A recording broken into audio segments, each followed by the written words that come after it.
ನನ್ನ ತಂದೆ ಡಾಕ್ಟರ್ ಚಿತ್ತರಂಜನ್ ಅಂತ ಭಟ್ಕಳದಲ್ಲಿ ಅವರು ಫ್ಯಾಮಿಲಿ ವೈದ್ಯರು, ಜನರಲ್ ಪ್ರಾಕ್ಟೀಷನರ್ ಆಗಿದ್ದರು, ಅವರು MLS ಆಗಿದ್ದರು. ಇದೊಂದು ಜನರಿಂದ ಅವರಿಗೆ ಸಿಕ್ಕುವ ಒಂದು ಗೌರವ ಅಥವಾ ಅವ್ರು ನೆಟ್ಕೊಳ್ತಿದ್ದ ರೀತಿ ಬಹುಶಃ ಇದು ನನ್ನ ಮೇಲೊಂದು ಗಾಢ ಪರಿಣಾಮ ಬೀರಿದೆ. ಹೃದಯ ದೇಹದಲ್ಲಿ ಅತ್ಯಂತ ಪ್ರಮುಖ ಅಂಗಗಳಲ್ಲಿ ಒಂದು.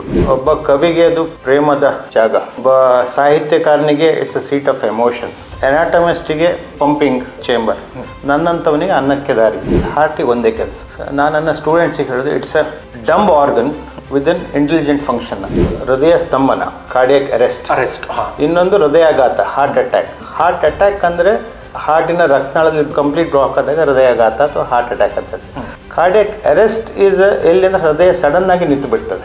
It my B heart attack ಒಂದು ಕಾರಣ. ಕೊರೋನಾ ಲಸಿಕೆಯಿಂದಾಗಲಿ ಕೊರೋನಾದಾಗಿ ಹಾರ್ಟ್ ಅಟ್ಯಾಕ್ ಆಗ್ತದೆ ಅನ್ನೋದಕ್ಕೆ ವೈಜ್ಞಾನಿಕ ಪುರಾವೆ ಇಲ್ಲ. ಅದ್ರ ಬಗ್ಗೆ ಜನರು ಆತಂಕ ಪಡೋದು ಬೇಡ. ಕೆಲವೊಂದು ಸತಿ ನಿಮಗೆ ಅತಿ ಕೆಲಸದ ಸ್ವಲ್ಪ ತಲೆ ತಿರುಗಿದ ಹಾಗೆ ಅನುಭವ ಆಗೋದು ಸಾಮಾನ್ಯ. ಕಣ್ ಕತ್ತಲೆ ಬರೋದು ಅಥವಾ ಹಾರ್ಟ್ ಆವಾಗ ಡಬ ಹೊಡ್ಕೊಳ್ಳೋದು ಹಾಗೇನೋ ಸಿಂಪ್ಟಮ್ ಇದ್ದರೆ ಬಹುಶಃ ಎಸ್ಪೆಷಲಿ ಫ್ಯಾಮಿಲಿ ಹಿಸ್ಟ್ರಿ ಇದ್ದರೆ ವೈದ್ಯರಿಂದ ಒಂದು ಸತಿ ನೋಡಿ ECG ಮಾಡಿ ಅದಕ್ಕೆ ಬೇಕಾದ ಟೆಸ್ಟ್ಗಳನ್ನು ಮಾಡಿಸಿ ನೋಡ್ಕೊಳ್ಳೋದು ಉತ್ತಮ. ಒಬ್ಬ ರೋಗಿ ನಿಮ್ಮ ಹತ್ರ ಬಂದಾಗ ರೋಗಿಯ ವಿಶ್ವಾಸಾರ್ಹತೆ ನೀವು ಗಳಿಸಿಬಿಟ್ರೆ, if a patient feel that I am safe in this doctor's hands, ನೀವು ಅರ್ಧ ಯುದ್ಧ ಗೆದ್ದೆ. Medicine is a science, but practice of medicine is a collaboration of science and art. ನಿಮ್ಗೆ ಆಸಕ್ತಿ ಯಾವುದು? ಸ್ವಿಮ್ಮಿಂಗ್ ಉಂಟು, ಸ್ವಿಮ್ಮಿಂಗ್ ಮಾಡಿ. ಶಟ್ಲ್ ಆಡ್ತಾರೆ, ಶಟ್ಲ್ ಆಡಿ. ಟೆನ್ನಿಸ್ ಆಡ್ತಾರೆ, ಆಡಿ. Some kind of physical activity. ಅಥವಾ ಯಾವುದಕ್ಕೂ ಟೈಮ್ ಇಲ್ಲ ಅಂದರೆ ಆಫೀಸಲ್ಲಿ ಲಿಫ್ಟ್ ತೆಗೋಬಿಡಿ, ಸ್ಟೇರ್ಸ್ ಹತ್ಕೊಂಡು ಮೇಲೆ ಕೆಳಗೆ ಹೋಗಿ. Even that is considers a part of exercise. ಮತ್ತು ನಿಮ್ಮ ಆಹಾರದ ಮೇಲೆ ಒಂದು ಕಣ್ಣಿಟ್ಟು, ಜಂಕ್ ಫುಡ್ನ ಅವಾಯ್ಡ್ ಮಾಡಿ. ಇವು ಹಾರ್ಟ್ ಅಟ್ಯಾಕನ್ನು ತಡೆಗಟ್ಟಲಿಕ್ಕೆ ಸಾಧ್ಯ ಆಗಿದ್ರು ಯು ಕ್ಯಾನ್ ಡಿಲೇ ಇಟ್, ಅಥವಾ ಅದರ ತೀವ್ರತೆಯನ್ನು ಕಡಿಮೆ ಮಾಡಬೇಕಂತ. ಹೃದಯ ಬಗ್ಗೆ ಹೆದರಿಕೆ ಬೇಡ, ಸ್ವಲ್ಪ ಜ್ಞಾನ ಇರಲಿ, ಅದ್ರ ಬಗ್ಗೆ ಒಂದು ಕನ್ಸರ್ನ್ ಇರಲಿ. ನಾಳೆದ ಏನಾಗ್ತದೆ ಅಂತ ಹೆದರ್ಕೊಂಡು ಇವತ್ತನ್ನು ಹಾಳು ಮಾಡ್ಕೊಳ್ಬೇಡಿ. You learn from yesterday, plan for tomorrow, live for today.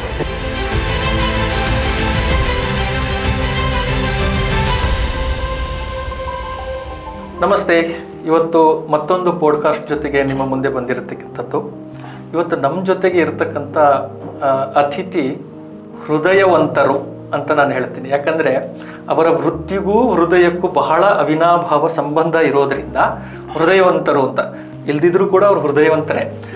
Doctor Rajesh Bhat ಅವರಿಗೆ ನಮ್ಮ ಈ ಪಾಡ್ಕಾಸ್ಟ್ಗೆ ಸ್ವಾಗತ ಸರ್. ನಮಸ್ಕಾರ ಸರ್. ನಾನು ಹೃದಯವಂತರು ಯಾಕೆ ಹೇಳಿದ್ನಂದರೆ, ನಿಮ್ಮ ವೃತ್ತಿಗೂ ಮತ್ತು ನೀವು ಇರುವುದಕ್ಕೂ ನನಗೆ ಆ ರೀತಿ ಹೃದಯವಂತರು ಅಂತಲೇ ಕರಿಬೇಕು ಅಂತ ಅನ್ಸುತ್ತೆ. ಯಾಕಂದರೆ ನೀವು ಬೆಳೆದು ಬಂದಿರತಕ್ಕಂಥದ್ದು ಇರಬಹುದು, ಮನೆಯ ವಾತಾವರಣ ಇರಬಹುದು, ಈ ಥರ ಸಾಮಾಜಿಕವಾಗಿಯೇ ನೀವು ಬೆಳೀತಾ ಬಂದ್ರಿ. ಹಾಗಾಗಿ ಹೃದಯವಂತರಿದ್ದರೆ ಮಾತ್ರ ಸಾಮಾಜಿಕ ಕೆಲಸಗಳು ಬೇರೆ ಬೇರೆ ರೀತಿ ಅವರ ಪರಂಪರೆ ಬಂದಿರತಕ್ಕಂಥದ್ದು.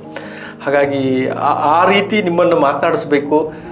ಒಂದು ಆರೋಗ್ಯ ಹೃದಯದಕ್ಕಿಂತ ನಿಮ್ಮ ಜೀವನದ ಮಜಲುಗಳು, ಅದರ ಜೊತೆಗೆ ಇವತ್ತು ವಾಸ್ತವವಾಗಿ ಹೃದಯ ಅಂದ ತಕ್ಷಣವೇ ಕೊರೋನಾ ನಂತರ ಬಹಳ ಎಚ್ಚೆತ್ಕೊಂಡು ಬಿಟ್ಟಿದ್ದಾರೆ. ಅನೇಕರು ರಿಯಲಿ ಹೃದಯ ಅಂದರೆ ಏನು ಅಂತ ಆ ರೀತಿಯ ಚಟುವಟಿಕೆಗಳಿಂದಲೂ ಗೊತ್ತಾಯಿತು. ಹೃದಯ ಇದ್ದರೆ ಮಾತ್ರ ಸರಿ ಅಂತ ಅಂದ್ಕೊಂಡು ಆ ರೀತಿಯ ಕೆಲಸಗಳನ್ನು ತುಂಬ ಮಾಡಿದರು ಆ ಟೈಮ್ನಲ್ಲಿ, ಕೊರೋನಾ ಟೈಮ್ನಲ್ಲಿ. ಅದಾದ ನಂತರ ಹೃದಯದ ಬಗ್ಗೆ ಅವೇರ್ನೆಸ್ಸು ಕ್ರಿಯೇಟ್ ಜಾಸ್ತಿ ಆಯಿತು ಅಂತ ಅನ್ಕೊಂಡು, ಹಾಗಾಗಿ ಆ ವಿಚಾರವಾಗಿ ನಿಮ್ಮ ಜೊತೆಗೆ ಮಾತನಾಡಬೇಕು ಅಂತ ಇವತ್ತು ಪಾಡ್ಕಾಸ್ಟ್ನಲ್ಲಿ ನಾವು ಒಂದಿಷ್ಟು ವಿಷಯಗಳನ್ನು ಮಾತಾಡೋಣ. ಡಾಕ್ಟ್ರೇ, ಹೃದಯ ಅಂತಂದರೆ ನೀವು ಅದನ್ನು ಒಬ್ಬರು ಡಾಕ್ಟರಾಗಿ ಒಂದು ವ್ಯಕ್ತಿತ್ವವಾಗಿ ಹೃದಯ ಅಂದರೆ ನೀವು ಏನಂತ ಅದಕ್ಕೆ ಇದನ್ನು ವ್ಯಾಖ್ಯಾನಿಸ್ತೀರಾ? ಹೃದಯ ಅಂತಂದಾಗ ಏನಂತೀರಾ ಅಂತ ಹೇಳಿ. ಹೃದಯ ಅಂತ ಹೇಳಿದರೆ ಒಬ್ಬ ಕವಿಗೆ ಅದು ಪ್ರೇಮದ ಜಾಗ, ನಿಜ. ಒಬ್ಬ ಸಾಹಿತ್ಯಕಾರನಿಗೆ it's a seat of emotion. ಒಬ್ಬ ಎನಾಟಮಿಸ್ಟಿಗೆ ಅದೊಂದು ಪಂಪಿಂಗ್ ಚೇಂಬರ್, ನನ್ನಂಥವನಿಗೆ ಅನ್ನಕ್ಕೆ ದಾರಿ.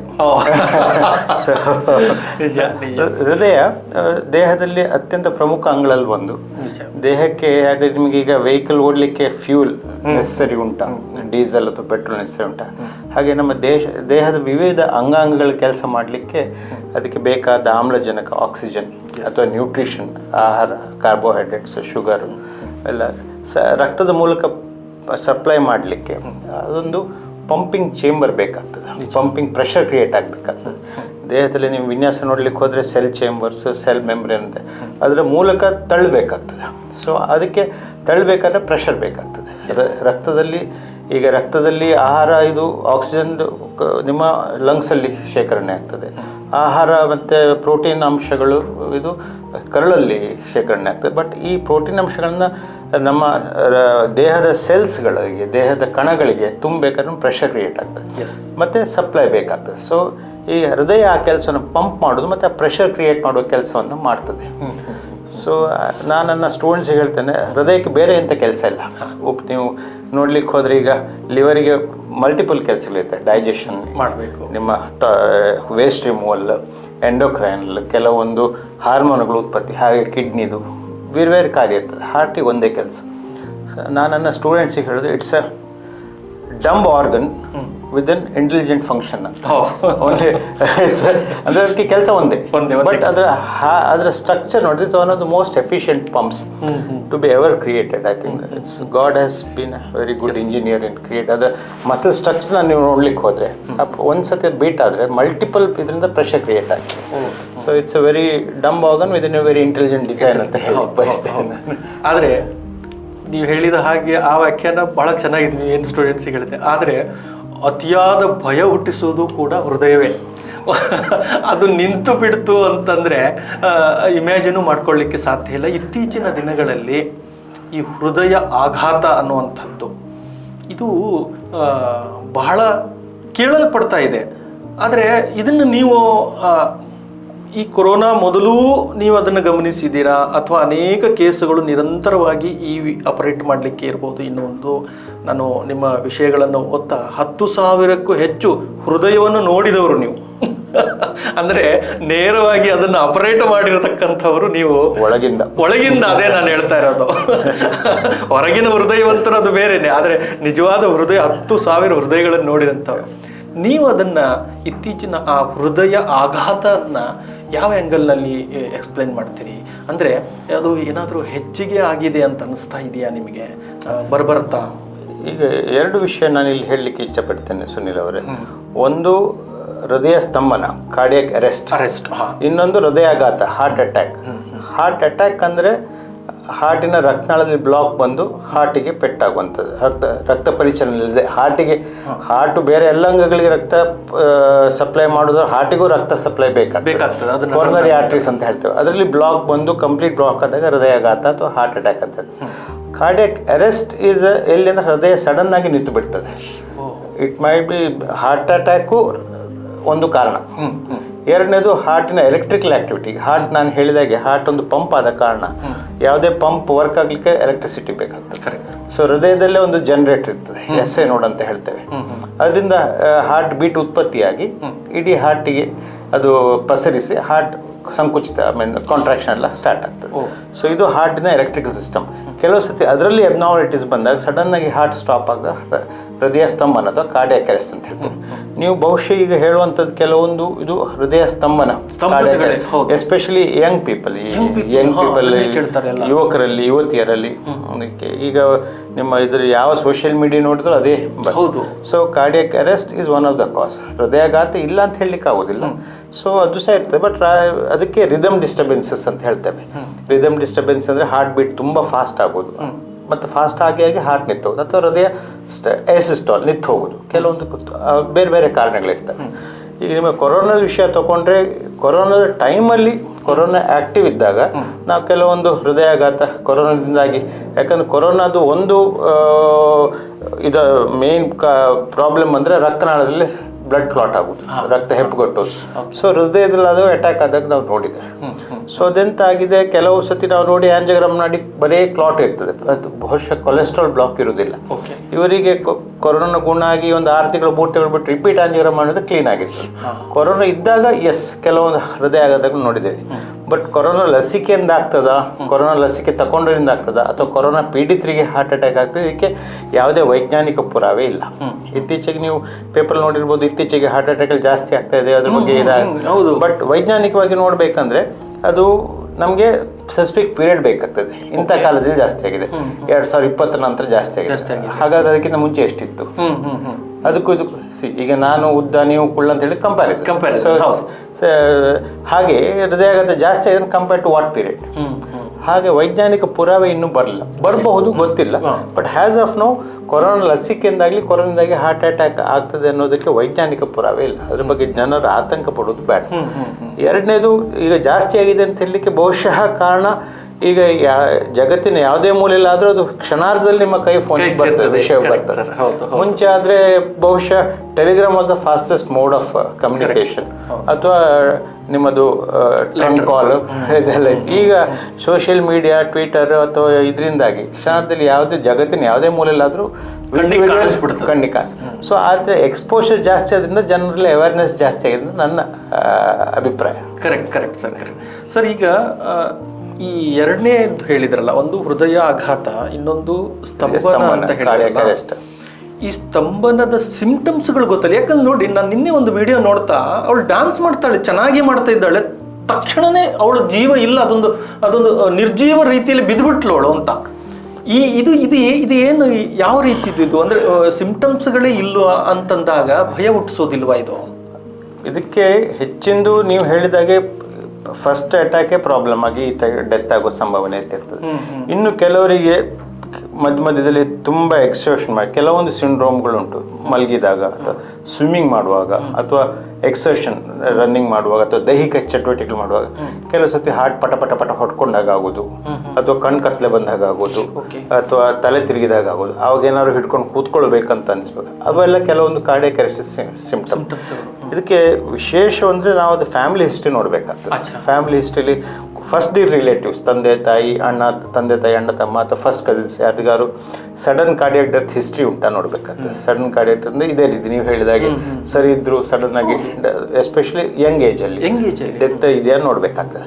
ಅಂಥವ್ರಿಗೆ ಈ ಸಿಂಪ್ಟಮ್ಸ್ ಏನಾದ್ರು ಬಂದರೆ, ಎಕ್ಸೇಷನ್ ಪದೇ ಬರ್ತಾ ಇದ್ರೆ, ಕೆಲವೊಂದು ಸತಿ ನಿಮಗೆ ಅತಿ ಕೆಲಸದ ಸ್ವಲ್ಪ ತಲೆ ತಿರುಗಿದಾಗೆ ಅನುಭವ ಆಗೋದು ಸಾಮಾನ್ಯ. ಬಟ್ ತಲೆ ತಿರುಗಿದಾಗೆ ಕಣ್ ಕತ್ಲೆ ಬರೋದು ಅಥವಾ ಹಾರ್ಟ್ ಆಗ ಡಬ ಹೊಡ್ಕೊಳ್ಳೋದು ಹಾಗೇನೋ ಸಿಂಪ್ಟಮ್ ಇದ್ದರೆ, ಬಹುಶಃ ಎಸ್ಪೆಷಲಿ ಫ್ಯಾಮಿಲಿ ಹಿಸ್ಟ್ರಿ ಇದ್ದರೆ ವೈದ್ಯರನ್ನು ಒಂದ್ಸತಿ ನೋಡಿ ECG ಮಾಡಿ ಅದಕ್ಕೆ ಬೇಕಾದ ಟೆಸ್ಟ್ಗಳನ್ನ ಮಾಡಿಸಿ ನೋಡ್ಕೊಳ್ಳೋದು ಉತ್ತಮ.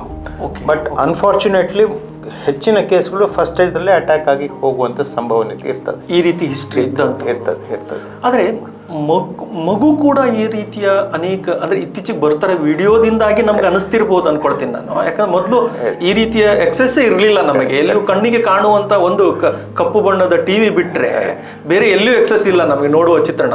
ಈ ಮಗು ಕೂಡ ಹೋಗ್ತಾ ಇದೆ, ಇದೆಲ್ಲ ಸೇಮ್ ಎಕ್ಸ್ಪೋಷರ್ ಜಾಸ್ತಿ ಆಗಿದೆ. ಬಟ್ ವೈಜ್ಞಾನಿಕವಾಗಿ ನಾವು ರಿಜಿಸ್ಟ್ರಿ ಅಂತ ಹೇಳ್ತೇವೆ, ಕಾರ್ಡಿಯಾಕ್ ರಿಜಿಸ್ಟ್ರಿ, ಅದರಲ್ಲಿ ವಿಶೇಷ ಏನು ಜಾಸ್ತಿ ಕಾಣುವುದಿಲ್ಲ. ವಿಶೇಷವಾಗಿ ನಿಮ್ಮ ವೆಸ್ಟರ್ನ್ ಕಂಟ್ರೀಸಲ್ಲಿ, ಯುರೋಪಲ್ಲಿ ರಿಜಿಸ್ಟ್ರಿ ಎಲ್ಲ ಭಾರಿ ಸ್ಟ್ರಿಕ್ಟಾಗಿ ಮೇಂಟೈನ್ ಮಾಡಬೇಕಾಗ್ತದೆ. ಪ್ರತಿಯೊಂದು ಪೇಷಂಟ್ ಲಾಗಿನ್ ನಮ್ಮ ದೇಶದಲ್ಲಿ ಅನ್ಫಾರ್ಚುನೇಟ್ಲಿ ರಿಜಿಸ್ಟ್ರಿ ಅಷ್ಟು ಸ್ಟ್ರಿಕ್ಟಾಗಿ ಮೇಂಟೈನ್ ಮಾಡ್ತಾ ಇಲ್ಲ. ಸೊ ಇದ್ದ ಕೆಲವೊಂದು ಕೇರಳದಲ್ಲಿ ವಿಶೇಷವಾಗಿ ಉತ್ತಮ ರಿಜಿಸ್ಟ್ರಿ ಮೇಂಟೈನ್ ಮಾಡ್ತಾ ಇದ್ದಾರೆ. ಕೆಲವೊಂದು ದಕ್ಷಿಣ ಭಾರತದಲ್ಲಿ ಉತ್ತರ ಭಾರತಕ್ಕೆ ಕಂಪೇರ್ ಮಾಡಿದ್ರೆ ರಿಜಿಸ್ಟ್ರಿ ಮೇಂಟೆನೆನ್ಸ್ ಒಳ್ಳೆದಿದೆ. ಸೊ ಅದರಲ್ಲಿ ನೋಡಿದರೆ ವಿಶೇಷವಾಗಿ sudden cardiac deaths compared to last few decades ಜಾಸ್ತಿ ಅಂತೇನು ನಮ್ಗೆ ಅನಿಸೋದಿಲ್ಲ ಪೋಸ್ಟ್ ಕೊರೋನಾದಲ್ಲಿ. ಬಟ್ ಅದೇ ನಾನು ಹೇಳಿದಾಗ ಅಂಕಿಅಂಶಗಳು ಯಾವುದು ಇನ್ನೂ ನಮ್ಮ ಕೈಗೆ ವೈಜ್ಞಾನಿಕವಾಗಿ ತಲುಪಿಲ್ಲ. ನೀವು ಹೇಳಿದಾಗೆ ಬಹುಶಃ ಈಗ ಜನರಲ್ಲಿ ನಿಮ್ಮ ಈವೆಂಟ್ಸ್ ಇಂಥದ್ದಾದ ಕೂಡಲೇ ಜನರಿಗೆ ತಲುಪೋದು ಬೇಗ ಆಗ್ತದೆ. ಸೊ ಜನರಲ್ಲಿ ಒಂದು ರೀತಿಯದು ನೆಗೆಟಿವ್ ಎಫೆಕ್ಟ್ ಅಂದರೆ ಅನಾವಶ್ಯಕ ಭಯ, ಅವೇರ್ನೆಸ್ಸು. ಎರಡನೇದು ಅದರ ಇದಂದರೆ ಅವೇರ್ನೆಸ್ ಜಾಸ್ತಿ ಆಗ್ತದೆ. ಅವೇರ್ನೆಸ್ ಜಾಸ್ತಿ ಆಗಿ ಹೌದಪ್ಪ ನಾನು ಟೆಸ್ಟ್ ಮಾಡಿಸ್ಕೊಳ್ಬೇಕಾಗ್ತದೆ, ನೋಡಬೇಕಾಗ್ತದೆ ಅಂತ ಅವೇರ್ನೆಸ್ ಇರೋದು. ಮತ್ತು ಅವೇರ್ನೆಸ್ ಅಂದರೆ ಟೆಸ್ಟಿಂಗ್ ಮಾತ್ರ ಅಲ್ಲ, ಅವರ ಲೈಫ್ ಸ್ಟೈಲ್ ಚೇಂಜಸ್ಸು ಎಲ್ಲ ತುಂಬ ಇಂಪಾರ್ಟೆಂಟ್. ಅದನ್ನೆಲ್ಲ ಅಳವಡಿಸ್ಕೊಂಡ್ರೆ ಉತ್ತಮ ಅಂತ ಅನ್ಸುತ್ತೆ. ಹೌದು ಸರ್. ಈಗ ಈ ಹೃದಯದ ಮೇಲೆ ನಮ್ಮ ಆಹಾರ ಸೇವನೆ, ಯಾಕಂದರೆ ಇವತ್ತು ನಾನು ಎಲ್ಲ ಮಕ್ಕಳನ್ನು ಇವತ್ತು ಸ್ಕೂಲ್ ಬಿಟ್ಟು ಹೋಗುವಾಗ ಕೈಯಲ್ಲಿ ಒಂದು ಏನು ಚಿಪ್ಸ್ ಪ್ಯಾಕೆಟ್ ಹಿಡ್ಕೊಂಡೇ ಹೋಗ್ತಿರ್ತಾರೆ ತುಂಬ ಜನ. ಅಂದರೆ ಅದು ಅವರಿಗೊಂದು ರುಚಿ ಅಂತ ಅಂದ್ಕೊಂಡು ತಿಂತಾರೆ. ಆದರೆ ಈ ರೀತಿಯ ಆಹಾರ ಪದ್ಧತಿ ಅಥವಾ ಈ ಜಂಕ್ ಫುಡ್ಡು ಇವುಗಳು ಎಷ್ಟರ ಪ್ರಮಾಣ ಇದು ಎಫೆಕ್ಟ್ ಆಗುವ ಚಾನ್ಸಸ್ ಇದ್ದಾವೆ ಅಂತ? ತುಂಬ ಇದೆ. ಯಾಕಂದರೆ ಒಂದು ಜಂಕ್ ಫುಡ್ ಮೋಸ್ಟ್ಲಿ ಅದು ನಿಮ್ಮ I call it commercial foods ಅಂದರೆ ಅವರಿಗೆ ಲಾಭ, ಕಂಪನಿಯವ್ರಿಗೆ ಲಾಭ ನಷ್ಟವಿನ ಹೊರತು ನಿಮ್ಮ ಆರೋಗ್ಯ, ಸುನಿಲಿದ ಆರೋಗ್ಯ, ರಾಜೇಶ್ ಆರೋಗ್ಯ ಬಗ್ಗೆ ತಲೆಬಿಸಿಲ್ಲ. ಸೊ ಅದರಲ್ಲಿ ವಿಶೇಷವಾಗಿ ಪ್ರಿಸರ್ವ್ಡ್ ಫುಡ್ಸ್, ಆಯಿಲ್ ಕರಿದು ನಿಮ್ಮ ಪಿಜ್ಜಾ, ಬರ್ಗರ್ ಇವೆಲ್ಲ ಬಹುಶಃ ಫ್ರೆಶ್ ಯಾವುದೂ ಇಲ್ಲ. ಈಗ ನೀವು ನನ್ನಂತೆ ಗ್ರಾಮಾಂತರ ಪ್ರದೇಶಕ್ಕೆ ಬಂದವರು. ಸೊ ಮುಂಚೆ ನಮ್ಮ ಅಜ್ಜನ ಕಾಲದಲ್ಲೆಲ್ಲ ಮನೇಲೇ ಬೆಳೀತಿತ್ತು, ಅಕ್ಕಿಯಿಂದ ಹಿಡಿದು ತರಕಾರಿಯಿಂದ ಹಿಡಿದು. ನಾವು ಇಲ್ಲಿ ಕರಾವಳಿಗರು ಬಹುಶಃ ಮೆಣಸು ಮಾತ್ರ ಘಟ್ಟದ ಕೆಳಗೆ ತರಿಸ್ತಿದ್ರು. ನಮ್ಮ ತಂದೆ ತಾಯಿ ಕಾಲದಲ್ಲಿ ಮನೇಲೇ ಪ್ರಿಪೇರ್ ಆಗ್ತಿತ್ತು. ಹೆಚ್ಚಿಂದೆಲ್ಲ ಮನೇಲಿ ಹಿತ್ತಲಲ್ಲಿ ಬಳ್ಳಿ ಸೊಪ್ಪು ಹರಿವೆ ಎಲ್ಲ ಬೆಳಿತಿದ್ರು. ನಮ್ಮ ಕಾಲದಲ್ಲಿ ಅಂಗಡಿಯಿಂದ ತಂದು ಮನೇಲಿ ಬೇಯಿಸ್ತಿದ್ರು. ಈಗ ಮಕ್ಕಳ ಕಾಲದಲ್ಲಿ ಕಮರ್ಷಿಯಲ್ ಫುಡ್ ಫುಡ್. ಸೊ ಬಹುಶಃ ಅದರಲ್ಲಿರೋ ಪ್ರಿಸರ್ವೇಟಿವ್ಸ್ ಅಥವಾ ಬ್ಯಾಡ್ ಫ್ಯಾಟ್ಸ್, ಅದರಲ್ಲಿ ಕೆಲವೊಂದು ಇದರಲ್ಲಿ ಮಲ್ಟಿನ್ಯಾಷನಲ್ ಇದರಲ್ಲಿ ಆಹಾರ ಸಿದ್ಧಪಡಿಸಿ ಎಷ್ಟೋ ಕಾಲ ಆಗಿದ್ದು ಫ್ರೀಸರ್ಲಿ ಆಗಿರ್ತಾರೆ. ಫ್ರೀಸರ್ಲಿದ್ದು ನೀವು ಆರ್ಡರ್ ಮಾಡಿದ್ರು 10 ನಿಮಿಷದಲ್ಲಿ ಬಿಸಿ ಮಾಡಿ ಕೊಡ್ತಾರೆ. ಸೊ ಇದು ಬಹುಶಃ ಒಂದು ಆಹಾರದ ಪದ್ಧತಿಯೇ ತಪ್ಪು. ಇನ್ನೊಂದು ಮಕ್ಕಳಲ್ಲಿ ವಿಶೇಷವಾಗಿ ಬೊಜ್ಜಿಗೆ ಕಾರಣ ಆಗ್ತದೆ. ಬೊಜ್ಜಿಗೆ ಕಾರಣ ಆದಾಗ that is also risk factor for diabetes, BP, heart problem. So ಈ ಆಹಾರ ಪದ್ಧತಿ ಮತ್ತು ಲ್ಯಾಕ್ ಆಫ್ ಫಿಸಿಕಲ್ ಎಕ್ಸಸೈಸ್, ದೈಹಿಕವಾಗಿ ಆಗಿ ಮುಂಚೆ ನಾವೆಲ್ಲ ಸಣ್ಣದಿರುವಾಗ ಬಹುಶಃ ಶಾಲೆಗೆ ನಡ್ಕೊಂಡ್ಬಂದು ಅದೇ ಒಂದು ವ್ಯಾಯಾಮ ಆಗ್ತಿತ್ತು. ಮತ್ತು ಶಾಲೆಯಿಂದ ಬಂದ ಕೂಡಲೇ ಮನೆ ಪಕ್ಕದ ಆಟದ ಬಯಲಿಗೋ ಎಲ್ಲರೂ ಹೋಗಿ ಒಂದು 2-3 ಗಂಟೆ ಆಟ, ಇದು ಜಗಳ ಎಲ್ಲ ಆಗಿರ್ತದೆ. ಮನೆಗೆ ಬರುವಾಗ ವ್ಯಾಯಾಮ ಸಾಕಷ್ಟು ಆಗ್ತದೆ. ಈಗ ಮಕ್ಕಳಿಗೆ ಆ ವ್ಯಾಯಾಮ ಇಲ್ಲ. ಶಾಲೆಗೆ ನಡ್ಕೊಂಡು ಹೋಗೋ ಮಕ್ಕಳು ವಿರಳ. ಬಹುಶಃ ಸರ್ಕಾರಿ ಶಾಲೆ ಮಕ್ಕಳನ್ನ ಬಿಟ್ಟರೆ ಬೇರೆ ತುಂಬ ವಿರಳ ಈಗ ನಡ್ಕೊಂಡು. ಶಾಲೆಯಲ್ಲೂ PT ಅಂತದ್ದೇನೂ ಇದಿಲ್ಲ. ಸೊ ಮನೆಯಲ್ಲೂ ಮತ್ತೆ ಬೇರೆ ಬೇರೆ ಪ್ರೆಷರ್, IIT ಸೇರಬೇಕು, AIMSಗೆ ಸೇರಬೇಕು, KMCಗೆ ಸೇರಬೇಕು. ಸೊ ಆ ಲೆಕ್ಕದಿಂದ ವ್ಯಾಯಾಮವೂ ಕಡಿಮೆ ಆಗಿದೆ, ಆಹಾರ ಪದ್ಧತಿಯೂ ಇದಾಗಿದೆ. ಮತ್ತು ಈಗ ವಿಶೇಷವಾಗಿ ತಂದೆ ತಾಯಿ ಇಬ್ಬರು ದುಡಿಯುವಾಗ ಮಕ್ಕಳ ಮೇಲೆ ಕಂಟ್ರೋಲ್ ಮಾಡೋದಕ್ಕಿಂತ ಅವರಿಗೆ ಆಹಾರ ಕೊಟ್ಟು, ಕೆಲಸದ ಒತ್ತಡ, ಬೇರೆ ಒತ್ತಡದಿಂದ ಬೇಕಾದ ಆಹಾರ ಕೊಟ್ಟು ಸುಮ್ಮನಿರುವಂಥದ್ದು ಕಂಡು ಬಂದಿದೆ. ಎಸ್ ಸರ್, ಇನ್ನೊಂದು ಪ್ರಶ್ನೆ ನನ್ನ ಮನಸ್ಸಲ್ಲಿ ಬರ್ತಾ ಇರ್ತಕ್ಕಂಥದ್ದು, ಈಗ ಅದೇ ನೀವು ಹೇಳ್ತಾ ಗ್ರಾಮೀಣ ಪ್ರದೇಶದಿಂದ ಬಂದವರು ಅಂತ ನೀವು ಹೇಳಿದ್ರಿ. ನೀವು ಇಷ್ಟೆಲ್ಲ ಭಾಗ ಆಯಿತು. ಈಗ ನಾನು ನಿಮ್ಗೆ ವೈಯಕ್ತಿಕವಾಗಿ ಕೇಳ್ತಾ ಇರ್ತಕ್ಕಂಥದ್ದು, ನೀವು ಈ ವೈದ್ಯರಾಗುವ ದಿಕ್ಕಿನ ಕಡೆಗೆ ಹೇಗೆ ಜರ್ನಿ ಸ್ಟಾರ್ಟ್ ಆಯಿತು ನಿಮ್ದು? ಅದೊಂದು ನೆನಪಿಸ್ಕೊಳ್ಳೋದು ಈಗ ಈ ಪಾಡ್ಕಾಸ್ಟಲ್ಲಿ, ಅದೊಂದು ನನಗೆ ನೆನಪು ಮಾಡಬೇಕು ಅಂತ. ನನ್ನ ತಂದೆ ಡಾಕ್ಟರ್ ಚಿತ್ತರಂಜನ್ ಅಂತ ಭಟ್ಕಳದಲ್ಲಿ, ಅವರು ಫ್ಯಾಮಿಲಿ ವೈದ್ಯರು, ಜನರಲ್ ಪ್ರಾಕ್ಟೀಷನರ್ ಆಗಿದ್ದರು. ಅವರು MLA ಆಗಿದ್ದರು. ಹೌದು. ಸೊ ಬಹುಶಃ ಅವರ ಕ್ಲಿನಿಕ್ ಅವರ ಮದುವೆ ಮುಂಚೆ ಸ್ಟಾರ್ಟ್ ಮಾಡಿದರು. ಸೊ ಅವರು ಪ್ರಾಕ್ಟೀಸ್ ಸ್ಟಾರ್ಟ್ ಮಾಡಿ 2 ವರ್ಷ ನಂತರ ಮದುವೆ ಆಗಿ 4 ವರ್ಷ ನಂತರ ನಾನು ಹುಟ್ಟಿದ್ದೇನೆ. ಬಹುಶಃ ನಾನು ಕಂಡುಬಿಟ್ಟದ್ದೇ ಅವರ ಕ್ಲಿನಿಕಲ್ಲಿ. ಸೊ ಆವಾಗ ಅವರು ಬೆಳಿಗ್ಗೆ 7-8 ಗಂಟೆ ಶುರು ಮಾಡಿದರೆ ಮಧ್ಯಾಹ್ನ 4 ಗಂಟೆವರೆಗೆ, 4-4:15ವರೆಗೆ ಮನೆಗೆ ಬಂದು ಮತ್ತೆ ಊಟ ಮಾಡಿ 6 ಗಂಟೆ ಆದರೆ ರಾತ್ರಿ 11-11:15ವರೆಗೆ ದಿವಸಕ್ಕೆ 200-250 ಪೇಷಂಟ್ ನೋಡ್ತಿದ್ರು. ಅವರದೊಂದು ನೋಡುವ ರೀತಿ ಅಂದರೆ ಬೆಳಿಗ್ಗೆ 7ವರೆಗೆ ಯಾವ ರೀತಿ ಮುಖದಲ್ಲಿ ಕಿರುನಗೆ ಇತ್ತ, ಸ್ಮೈಲ್ ಇತ್ತ, ರಾತ್ರಿ 11 ಗಂಟೆಗೆ ಅದೇ ಸ್ಮೈಲ್ ಇಟ್ಕೊಂಡು ಪೇಷಂಟ್ ಹತ್ರ ಮಾತಾಡಿ, ದೇರ್ ಐ ರಿಯಲೈಸ್ ಒಂದು ವೈದ್ಯನಾಗಿ ಆಮೇಲೆ ಜನರ ಒಂದು ಧನ್ಯತಾ ಭಾವ ಅವರು ನೋಡ್ಲಿಕ್ಕೆ ಸಿಕ್ಕಿದಾಗ, ಮಾತಾಡ್ಲಿಕ್ಕೆ ಸಿಕ್ಕಿದಾಗ ಅದೊಂದು ಕೊಡುವ ಆ ರೆಸ್ಪೆಕ್ಟ್. ಆಗಿನ ವೈದ್ಯರು ನಿಮ್ಗೆ ಗೊತ್ತಿರ್ಬೋದು, ಕಮಾಂಡೆಡ್ ಆ್ಯಂಡ್ ಮೋರ್ ಓವರ್ ಅವರು ಡಾಕ್ಟರ್ಗಿಂತ ಒಂದು ಫ್ಯಾಮಿಲಿಗೆ ಒಂದು ಗೈಡ್ ಥರ ಇದ್ದರು. ಯಾವ ಪ್ರಾಬ್ಲಮ್ ಬಂದರೂ ಅವ್ರ ಹತ್ರ ಬಂದು ಮಾತಾಡಿ, ಇವನಿಗೊಂದು ಸ್ವಲ್ಪ ಮಗನಿಗೆ ಬುದ್ಧಿ ಹೇಳಿರ್ಲಿಕ್ಕೂ ಡಾಕ್ಟರ್ ಹತ್ರ ಕರ್ಕೊಂಬರ್ತಿದ್ದೆ. ಸೊ ಅದೊಂದು ಜನರಿಂದ ಅವ್ರಿಗೆ ಸಿಕ್ಕುವ ಒಂದು ಗೌರವ ಅಥವಾ ಅವ್ರು ನೆಟ್ಕೊಳ್ತಿದ್ದ ರೀತಿ ಬಹುಶಃ ನನ್ನ ಮೇಲೊಂದು ಗಾಢ ಪರಿಣಾಮ ಬೀರಿದೆ. ಮತ್ತು ಅದರಿಂದಾಗಿ ಮತ್ತೆ ಅದೊಂದು ವೈದ್ಯ ವೃತ್ತಿ ಬೇಕಂಥೇಳಿ ನಮ್ಮ ತಾಯಿದು ಒಂದು ಒತ್ತಾಸೆ ಇತ್ತು, ಮಗನು ಡಾಕ್ಟರ್ ಆಗಬೇಕಂಥೇಳಿ. ಸೊ ಅದರಿಂದ ನಾನು ಮೆಡಿಕಲ್ ಕಾಲೇಜಿಗೆ ಎಷ್ಟಂತ ಹೇಳಿದರೆ ನನಗೆ ಆವಾಗ CET ಅಂತೆ, CET ನನಗೆ ವೈದ್ಯ ವೃತ್ತಿಗೆ ಎಷ್ಟು ಬೇಕಂತ ಹೇಳಿದ್ರೆ ನಾನು CETಗೆ ಮ್ಯಾಥ್ಸ್ ಎಕ್ಸಾಮ್ಗೆ ಹೋಗಲಿಲ್ಲ. ಇಲ್ಲಿ ಇಂಜಿನಿಯರಿಂಗ್ ಸೀಟ್ ಸಿಕ್ಕಿದ್ರೆ ಮತ್ತೆ ಹಾಕಿ ಬಿಡ್ತಾರೆ ಅನ್ನೋ ಹೆದರಿಕೆಯಿಂದ ಬರೀ PCB ಮಾತ್ರ PUCಲಿ ಬರೆದದ್ದು ಇದಾಗಿದೆ. ಬಟ್ PCB ಮಾತ್ರ ಹೋಗಿ ಕಡೆಗೆ ವೈದ್ಯಕೀಯ ಕಾಲೇಜ್ ಸೀಟ್ ಸಿಕ್ಕಿ ಮತ್ತೆ ಸ್ಪೆಷಲೈಸೇಷನ್ ಮಾಡಬೇಕಂತೇಳಿ MD ಮಣಿಪಾಲದಲ್ಲಿ ಮಾಡಿ, ಆಮೇಲೆ ಇನ್ನೊಬ್ಬ ವೈದ್ಯ ನನ್ನ ಮೇಲೆ ಪರಿಣಾಮ ಬೀರಿದ ಡಾಕ್ಟರ್ ದೇವಿ ಶೆಟ್ಟಿ, ನಾರಾಯಣ ದಯಾಲಯದಲ್ಲಿ. ಖಂಡಿತ ಅವರ ಒಂದು ಕಮ್ಯುನಿಕೇಷನ್ ಸ್ಕಿಲ್, ಪೇಷಂಟ್ ಹತ್ರ ಮಾತಾಡುವ ರೀತಿ, ನೀವು ಅವರಿಗೆ ಒಂದು ಪ್ರಶ್ನೆ 10 ಸತಿ ಕೇಳಿ 10 ಸತಿ ಉತ್ತರ ಹೇಳ್ತಾರೆ. ಮತ್ತು ಕೊನೆಗೆ you want anything else to ask, ನಿಮ್ಗೆ ಏನಾದ್ರು ಕೇಳಬೇಕಿತ್ತು ಅಂದ್ರೆ ಅಷ್ಟು ಪೇಷನ್ಸ್ ಇತ್ತು.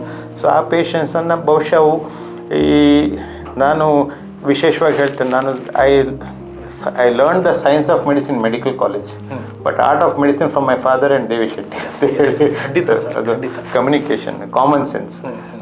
ಸೊ ಕೆಲವು ಕಾಮನ್ ಸೆನ್ಸ್ ಅಂದರೆ ನಮ್ಮ ತಂದೆ ಕೆಲವು ಸತಿ ಹೇಳಿದೆ, ನಾನು ರಿಪೋರ್ಟ್ ನೋಡಿ ಇದು when I was budding doctor, ಸಣ್ಣ ಡಾಕ್ಟರ್ ಇರುವಾಗ, ಪಾಪ ಇದು ರಿಪೋರ್ಟ್ ಹೀಗುಂಟದು, you should don't treat the report, treat the ಪೇಷಂಟ್ಗೆ ಅವಶ್ಯಕತೆ ಇಲ್ವ, ರಿಪೋರ್ಟಿಗೆ ಔಷಧಿ ಬೇಡ. ಸೊ ಈ ಕಾಮನ್ ಸೆನ್ಸ್ ಅವೆಲ್ಲ ಬಹುಶಃ ಅವರಿಂದ ಕಲಿತು, ಬಹುಶಃ ಅವರ ಪ್ರಭಾವ ನನ್ನ ಮೇಲೆ ಗಾಢವಾಗಿದೆ. ಅದೇ ನೀವು ಹೇಳಿದ ಈ ಪಾಯಿಂಟು ನನಗೆ ತುಂಬ ಖುಷಿ ಆಯಿತು. ಯಾಕಂದರೆ ಕೆಲವು ಸಾರಿ ಸರ್ ನಾವು ಜ್ವರ ಅಂತ ಇರಬಹುದು ಅಥವಾ ಏನೋ ಒಂದು ಒಬ್ಬ ಪೇಷಂಟ್ ಆಗಿ ಡಾಕ್ಟರ್, ಸಣ್ಣ ಡಾಕ್ಟರ್ ಇರಬೇಕು, ಅವರು ಮಾತನಾಡಿಸುವುದರಲ್ಲಿ 50% ನಾವು ಗುಣ ಆಗಿಬಿಡ್ತೇವೆ ಅಂತ ಅನ್ಸೋದು. ಈಗ ಮುಂಬರುವ ಯುವ ಪೀಳಿಗೆಯ ಡಾಕ್ಟರ್ಸ್ಗಳಿಗೆ ನೀವು ತಂದೆಯಿಂದ, ಅದಕ್ಕೆ ನಾನು ಹೇಳೋದು, ಆ ಹೃದಯವಂತಿಕೆಯನ್ನು ನೋಡಿ ಹೃದಯ ಡಾಕ್ಟರ್ ಆದರೆ ಅಂತ ಅಂದ್ಕೊಳ್ತೀನಿ ನಾನು. ಡಾಕ್ಟರ್ ಚಿತ್ತರಂಜನ್ ಅವರದು ಹೃದಯವಂತಿಕೆ, ಅದರದ್ದು ಶ್ರೀಮಂತಿಕೆ, ಅದು ನಾನು ವರ್ಣಾತೀತವಾಗಿರ್ತಕ್ಕಂಥದ್ದು. ನಾನು ಹೇಳ್ತಾ ಇರೋದು, ಮುಂದಿನ ಪೀಳಿಗೆಯ ಡಾಕ್ಟರ್ಸ್ಗಳು ಬೇರೆ ಬೇರೆ ಸ್ಪೆಷಲೈಸೇಷನ್ ಬರ್ತವೆ. ಆದರೆ ಯಾವುದೇ ಸ್ಪೆಷಲೈಸೇಷನ್ ಇರಲಿ, ಒಬ್ಬ ವೈದ್ಯ ತನ್ನ ಪೇಷಂಟಿಗೆ ರಿಯಾಕ್ಟ್ ಮಾಡುವುದರಲ್ಲಿ ಅರ್ಧ ಗುಣ ಆಗಿಬಿಡ್ತದೆ ಅಂತ. ಅವ್ರು ಮುಟ್ಟಿದ್ರೆ ಸಹ ಕೈ ಗುಣ ಅನ್ನುವಂಥದ್ದು ನಾವು ಭಾಳ ಕೇಳ್ತಿದ್ವಿ ಹಳ್ಳಿ ಡಾಕ್ಟರ್ಗಳು. ಅವ್ರು ಏನು ಚುಚ್ಚಿದ್ರೂ ಗುಣ ಆಗ್ತದೆ ಅನ್ನುವಂಥ, ಅದರ ಹಿಂದ್ಗಡೆ ಈ ರೀತಿಯ ಮಾತು ಅವರಿಗೆ ಶಕ್ತಿ ತುಂಬುವಂಥದ್ದು ಇರ್ತಲ್ಲ. ಮುಂದೆ ಬರುವಂಥ ವೈದ್ಯರಿಗೆ ನೀವು ಯಾವ ಸಜೆಷನ್ ಕೊಡ್ತೀವಿ? ಬಹುಶಃ ಒಬ್ಬ ರೋಗಿ ನಿಮ್ಮ ಹತ್ರ ಬಂದಾಗ ರೋಗಿಯ ವಿಶ್ವಾಸಾರ್ಹತೆ ನೀವು ಗಳಿಸಿಬಿಟ್ರೆ, if a patient feels that I am safe in this doctor's hand, ನೀವು ಅರ್ಧ ಯುದ್ಧ ಗೆದ್ದ ಹಾಗೆ. ನಿಜ ನಿಜ, ಅರ್ಧ ಯುದ್ಧ ಗೆದ್ದ ಹಾಗೆ. ಆ ವಿಶ್ವಾಸಾರ್ಹತೆ ಗಳಿಸ್ಲಿಕ್ಕೆ ನಿಮ್ಮ ಕಮ್ಯುನಿಕೇಷನ್, ನಿಮ್ಮ ಎಂಪತಿ, ನಿಮ್ಮ ಹಿಯರಿಂಗ್ ಸ್ಕಿಲ್ಸ್, ಅವರು ಕೆಲವರಿಗೆ ಅವ್ರು ಮಾತಾಡಿದ್ದು ಕೇಳೋಷ್ಟು ಪುರ್ಸೊತ್ತಿಲ್ಲ, ಅವರ ಟ್ರೀಟ್ಮೆಂಟ್ ತಪ್ಪಂತ ಹೇಳೋದಿಲ್ಲ, but they don't feel that doctors heard me enough. So ಅವರು ಹೇಳಿದ್ದನ್ನು ಕೇಳಿಸ್ಕೊಂಡು, ಮತ್ತು ಅವರ ಪ್ರತಿಯೊಂದು ಸಿಂಪ್ಟಮಿಗೂ ಅದಕ್ಕೆ ಸೈಂಟಿಫಿಕ್ ಆಗಿಯೋ ಅಥವಾ ಯಾವುದಕ್ಕೊಂದು ಈ ಕಾರಣದಿಂದ ಬರ್ತಾ ಅವರಿಗೆ ತಿಳಿ ಹೇಳಿ, ಆರ್ಟ್ ಆಫ್ ಕಮ್ಯುನಿಕೇಷನ್ ತೊಂದರೆ.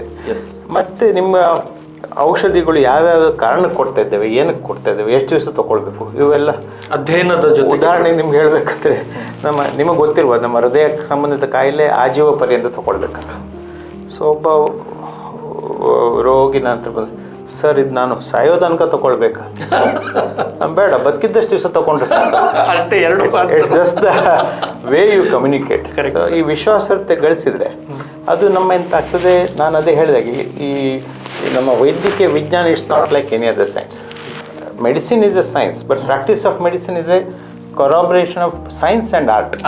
ಆರ್ಟ್ ನಿಮ್ಮ ಕಮ್ಯುನಿಕೇಷನ್, ನಿಮ್ಮ ರೋಗಿ ಹತ್ರ ಒಂದ್ಸತಿ ಅವನ ಹೆಗಲ ಮೇಲೆ ಕೈ ಹಾಕಿ ಏನು ಹೆದರ್ಕೊಳ್ಬೇಡದು ನಾನಿದ್ದೆ ಅಂದ್ರೆ ಅದು ಕೆಲವೊಂದು ಸತಿ ಆಗ್ತದೆ.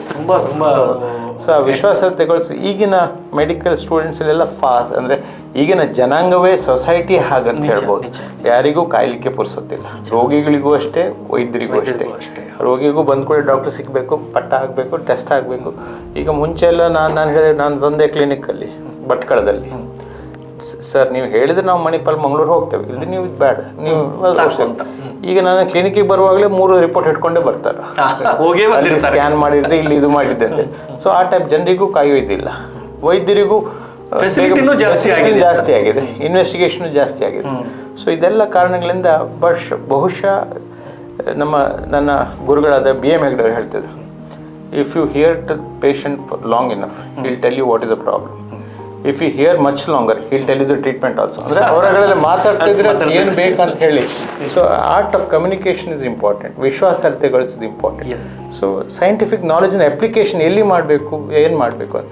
ಫಾರ್ ಎಕ್ಸಾಂಪಲ್ ನಾನು ಹೇಳೋದೇನೆಂದರೆ, knowing what to do is knowledge, knowing when to do is wisdom.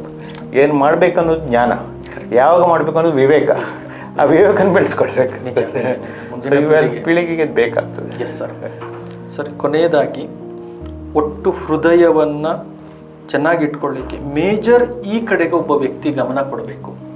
ಅದು ಆನುವಂಶಿಕತೆಯಿಂದ ಬರುವುದು ತಪ್ಪಿಸ್ಲಿಕ್ಕೆ ಆಗೋದಿಲ್ಲ, ಅದೆಲ್ಲವೂ ಸತ್ಯ. ಆದರೆ ಇನ್ ಜನರಲ್ ಆಗಿ ಒಬ್ಬ ವ್ಯಕ್ತಿ ತನ್ನ ಹೃದಯವನ್ನು ಚೆನ್ನಾಗಿಟ್ಕೊಳ್ಬೇಕಂದ್ರೆ ಈ ಸಂಗತಿಗಳ ಬಗ್ಗೆ ಅವನು ಗಮನ ಕೊಡಲೇಬೇಕಾ ಅನ್ನುವಂಥದ್ದು ಯಾವ ಸಂಗತಿಗಳು? ಹೃದಯಾಘಾತದ ಬಗ್ಗೆ ಸುನಿಲ್ ಅವರೇ ಮಾತಾಡಬೇಕಂತ ಬಂದರೆ, ವಿಶೇಷವಾಗಿ ಎಲ್ಲರಿಗೆ ಪ್ರಶ್ನೆ ಇರೋದು ಹೃದಯಾಘಾತ, ಹಾರ್ಟ್ ಅಟ್ಯಾಕ್ ಬಗ್ಗೆ. ಹಾರ್ಟ್ ಅಟ್ಯಾಕ್ ಅಂದರೆ ನಾವು ಕೊರೋನರಿ ಆರ್ಟರಿ ಡಿಸೀಸ್ ಅಂತ ಹೇಳ್ತೇವೆ. ಅದು ನಿಮಗೆ ಅದು ಕಾಣಲಿಕ್ಕೆ ಒಂದು ಡ್ರಾಮ್ಯಾಟಿಕ್ ಆಗಿ ಸಡನ್ನಾಗಿ ಯಾವುದಿದ್ರು ಹೃದಯದಲ್ಲಿ ಕೊಲೆಸ್ಟ್ರಾಲ್ ಬ್ಲಾಕ್ ಅಂತ ಹೇಳ್ತೇವೆ. ಕೊಲೆಸ್ಟ್ರಾಲ್ ಬ್ಲಾಕ್ ಅದು ವರ್ಷಾನುಗಟ್ಲೆಯಿಂದ ಬೆಳೀತಾ ಬಂದು ಇಟ್ ಒನ್ ಟೈಮ್ ಅದು ಎಕ್ಸ್ಪ್ಲೋಡ್ ಆಗಿ ಅದು ಬ್ರೇಕ್ ಆಗಿ ಅಲ್ಲಿ ರಕ್ತ ಹೆಪ್ಪುಗಟ್ಟಿ ಅಟ್ಯಾಕ್ ಆಗಿ ಬರೋದು. ಸೊ ಇದಕ್ಕೆ ಕಾರಣಗಳೇನು ಅಂದರೆ, ನಿಶ್ಚಿತ ಕಾರಣಗಳಂತೆ ಇದ್ರಿದ್ದೇ ಇದಂತೆ ಬರುವುದಿಲ್ಲ. ಸೊ ಅದಕ್ಕೆ ನಾವು ರಿಸ್ಕ್ ಫ್ಯಾಕ್ಟರ್ಸ್ ಅಂತ ಹೇಳ್ತೇವೆ. ರಿಸ್ಕ್ ಫ್ಯಾಕ್ಟರ್ಸ್ ಅಂದರೆ ಈ ತೊಂದರೆ ಇದ್ದರೆ ಅವರಿಗೆ ಹಾರ್ಟಿನ ಕೊರೋನರಿ ಆರ್ಟರಿ ಡಿಸೀಸ್ ಬರುವಂಥದ್ದು ಸಂಭವನೀಯತೆ ಜಾಸ್ತಿ ಇರುತ್ತೆ. ಅದನ್ನ ನಾವು again modifiable and non modifiable ಅಂತ ಕ್ಲಾಸಿಫಿಕೇಶನ್ ಮಾಡ್ತೇವೆ. ನಾನ್ ಮಾಡಿಫೈಯಬಲ್ ಅಂದರೆ, ಫಾರ್ ಎಕ್ಸಾಂಪಲ್ ಫ್ಯಾಮಿಲಿ ಹಿಸ್ಟ್ರಿ ಇದ್ದರೆ you can change your parents. Second age ಆಗ್ತದ್ದು ಕಾಲ ನಿಯಮದ ಪ್ರಕಾರ ವರ್ಷ ಆಗಲೇಬೇಕು. ಮೂರನೇದು ಸೆಕ್ಸ್, ಗಂಡಸರಿಗೆ ಹೆಂಗಸರಿಗಿಂತ ಹೃದಯಾಘಾತ ಚಾನ್ಸ್ ಜಾಸ್ತಿ. ಇದಕ್ಕೇನು ಮಾಡಲಿಕ್ಕಾಗೋದಿಲ್ಲ. ಮಾಡಿಫೈಬಲ್ ರಿಸ್ಕ್ ಫ್ಯಾಕ್ಟರ್ ಅಂದರೆ ಶುಗರ್ ಇದ್ದರೆ, ಕೊಲೆಸ್ಟ್ರಾಲ್ ಇದ್ದರೆ, ಬಿ ಪಿ ಇದ್ದರೆ, ಸ್ಮೋಕಿಂಗ್ ಹಿಸ್ಟ್ರಿ ಇದ್ದರೆ, ಇವೆಲ್ಲ ಮಾಡಿಫೈಬಲ್. ಬಿ ಪಿ ಮತ್ತು ಶುಗರಿಗೆ ನಿಮಗೆ ಅದು ಟ್ರೀಟ್ ಮಾಡಲಿಕ್ಕೆ ಆಗದಿದ್ರೆ ಕಂಟ್ರೋಲ್ ಆರು ಮಾಡಲಿಕ್ಕಾಗ್ತದೆ, ಅದು ಕಂಟ್ರೋಲ್ ಇಟ್ಕೊಳ್ಬೇಕಾಗ್ತದೆ. ಮತ್ತು ಕೊಲೆಸ್ಟ್ರಾಲನ್ನು ವರ್ಷಕ್ಕೊಂದ್ಸತಿ, ವಿಶೇಷವಾಗಿ ಫ್ಯಾಮಿಲಿ ಹಿಸ್ಟ್ರಿ ಇರೋರಿಗೆ ಅಥವಾ ನಿಮ್ಮ ಜಾಬಲ್ಲಿ ಹೈ ಸ್ಟ್ರೆಸ್ ಇರುವಂಥವರಿಗೆ, ಅವ್ರಿಗೆ ವರ್ಷಕ್ಕೊಂದ್ಸತಿ ಆದರೂ ಚೆಕಪ್ ಮಾಡ್ತಾ ಇರೋದು ಉತ್ತಮ. ಮತ್ತು ಈ ಮಾಡಿಫೈಬಲ್ ರಿಸ್ಕ್ ಫ್ಯಾಕ್ಟರ್ಸ್ ಇದೆ ಆದಷ್ಟು ಕಂಟ್ರೋಲ್ ಇಟ್ಕೊಳ್ಳೋದು ಉತ್ತಮ. ಇದರೊಟ್ಟಿಗೆ ದೈನಂದಿನ ಆಹಾರ ಪದ್ಧತಿ ನೀವು ಹೇಳಿದಾಗೆ avoiding the junk foods, oily foods, ಮತ್ತು ದಿವಸದೊಂದು ವ್ಯಾಯಾಮ, ಎನಿ ಕೈಂಡ್ ಆಫ್ ಎಕ್ಸಸೈಸ್. ನಾನು ನನ್ನ ಪೇಷಂಟ್ಸ್ ಬಂದವರಿಗೆ ಹೇಳ್ತೇನೆ, ಯಾವುದು ಸರ್ ಎಕ್ಸಸೈಸ್ ಮಾಡಿ, ನೀವು ಯಾವುದು ಎಂಜಾಯ್ ಮಾಡ್ತೀರೋ ಅದು ಮಾಡಿ. ರನ್ನಿಂಗ್ ಎಂಜಾಯ್ ಮಾಡ್ತೀರ ರನ್ನಿಂಗ್ ಮಾಡಿ, ಸ್ವಿಮ್ಮಿಂಗ್ ಎಂಜಾಯ್ ಮಾಡ್ತೀರ ಸ್ವಿಮ್ಮಿಂಗ್ ಮಾಡಿ, ಯೋಗ ನಿಮಗೆ ಖುಷಿ ಕೊಡ್ತದೆ ಯೋಗ ಮಾಡಿ, ಶಟ್ಲ್ ಆಡ್ತೀರಾ ಶಟ್ಲ್ ಆಡಿ. ಯಾಕಂದ್ರೆ ನಾನು ನಿಮಗೆ ರನ್ನಿಂಗ್ ಇಷ್ಟ ಇದೆ, ನಾನು ನಿಮಗೆ ರನ್ನಿಂಗ್ ಮಾಡ್ಲಿಕ್ಕೆ 2 ದಿವಸ ಮಾಡ್ತೀರಾ, 3 ದಿವಸ ಮಾಡ್ತೀರಾ, 4 ದಿವಸ ಶೂ ಮುಟ್ಟೋದಿಲ್ಲ. ಹಾಗಲ್ಲ, ನಿಮ್ಗೆ ಆಸಕ್ತಿ ಯಾವುದು, ಸ್ವಿಮ್ಮಿಂಗ್ ಉಂಟು ಸ್ವಿಮ್ಮಿಂಗ್ ಮಾಡಿ, ಶಟ್ಲ್ ಆಡ್ತೀರಾ ಶಟ್ಲ್ ಆಡಿ, ಟೆನ್ನಿಸ್ ಆಡ್ತೀರಾ ಆಡಿ, some kind of physical activity. ಅಥವಾ ಯಾವುದಕ್ಕೂ ಟೈಮ್ ಇಲ್ಲ ಅಂದರೆ ಆಫೀಸಲ್ಲಿ ಲಿಫ್ಟ್ ತೆಗೊಬಿಡಿ, ಸ್ಟೇರ್ಸ್ ಹತ್ಕೊಂಡು ಮೇಲೆ ಕೆಳಗೆ ಹೋಗಿ, even that is considers a part of exercise.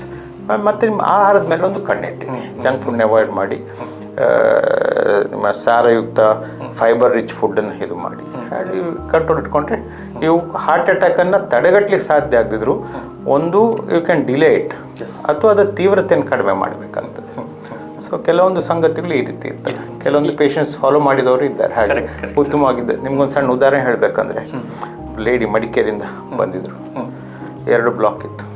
She was at that time she was 80. ಆವಾಗ ಕಡೆ ರಾತ್ರಿ ಆಂಜಿಯೋಪ್ಲಾಸ್ಟಿ ಎಲ್ಲ ಮಾಡಿ ಶಿ ಬಿಕೇಮ್ ಆಲ್ ರೈಟ್.